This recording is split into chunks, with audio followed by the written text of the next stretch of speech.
Kag sa numero 1 sa mga balita, subong adlaw.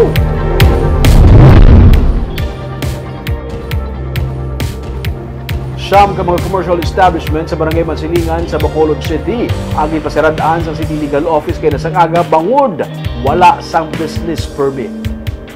Mga kapihan, ilimnan, laundry house, kag vape station ang nalakip sa siyam ka mga baligyaan nga ginsiradaan sa katapos ang City Legal Office Enforcement Team sa Dalan Arceo sa Barangay Mansilingan sa Bacolod kay nasang aga. Sunod sa kay Ray de Masana, team leader sa enforcement team sa CLO, Setyembre pa sang naisuhan sang final notice of closure ang mga baligyaan bangod wala sila sa mga business permit. Sa record sa Bacolod Permits and Licensing Office, may 25 tanan ka mga commercial establishment sa lugar ang ilan naisuhan sang notice of closure. Pila diri nakaproseso na sang requirements apang ang iban nalakip diri ang siyam ang nagsupak sang pagsulundan sa idalom sang City Ordinance 565 ug kanang revised revenue code.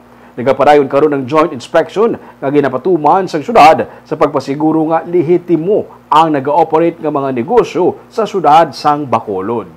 As far as ang mga may mga notices na palihog lang, no, hindi na itong paghulaton nga mag-closure pa para medyo taway sa ila, taway man sa amon. Kay kadamo gid, no, as far as ang atong city legal officer yang concern niya, damo-damo gid siya sang ipasira. So kabay pa nga timangin example na ni sa ila nga ma-process sila sang ilang mga business permit. Kay unfair ini siya nga ang iba niya nagabayad pila-pila ka libo, sila ya di masigi-sige lang negosyo,